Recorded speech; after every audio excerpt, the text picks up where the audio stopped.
Negotiators will sit down Monday for the first round of discussions on a trade deal between the United Kingdom and the European Union after the two sides staked out sharply divergent positions this week on what should happen when a Brexit transition period expires at the end of 2020.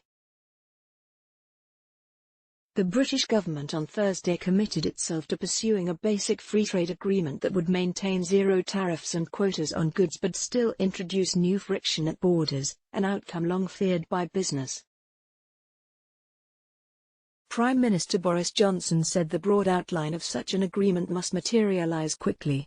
If that does not seem to be the case at the June meeting, the government will need to decide whether the UK's attention should move away from negotiations and focus solely on continuing domestic preparations to exit the transition period in an orderly fashion, the government said in its negotiating mandate.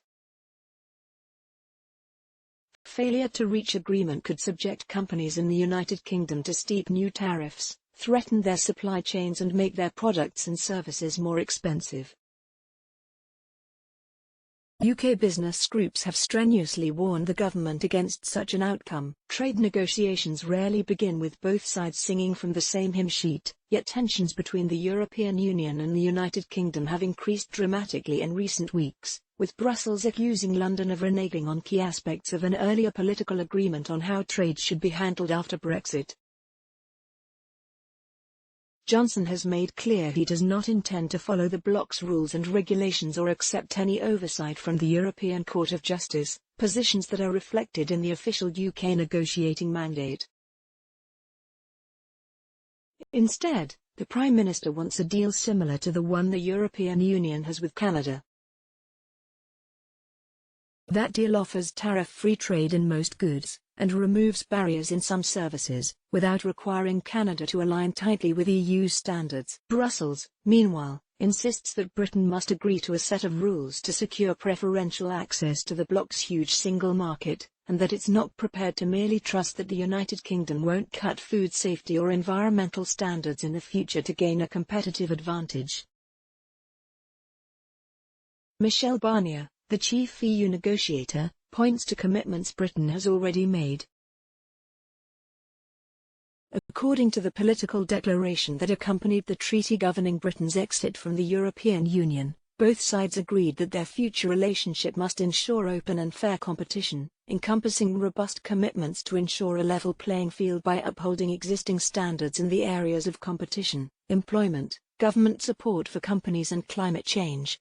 These commitments should prevent distortions of trade and unfair competitive advantages, the declaration continued. In a speech on Wednesday, Barnier made clear that Johnson would not be granted a trade deal that mirrors the agreement between the European Union and Canada because Britain is on the bloc's doorstep and the two have a much larger trading relationship.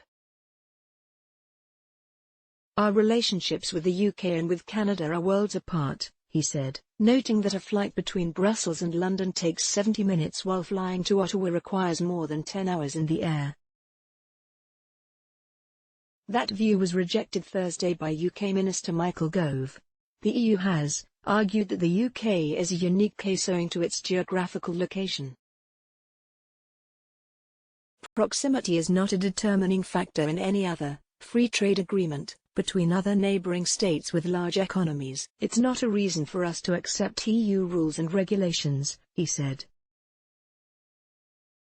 Even if Brussels and London are able to make early progress in negotiations, several other contentious issues including fisheries policy threaten to derail talks. Britain wants complete oversight over its fishing grounds, with annual negotiations over how much access should be granted to EU fishing fleets. Companies that have already endured nearly 4 years of uncertainty since the Brexit referendum in 2016 are desperate for closure. Ali Renison, head of European trade policy at the Institute of Directors, said in a statement that only a quarter of her organization's members think there is enough time left to secure a satisfactory agreement, and for their businesses to adjust. Both sides must now work flat out from now to bridge the gap and secure a deal, she said. James Frater contributed reporting. Let's block ads. Why?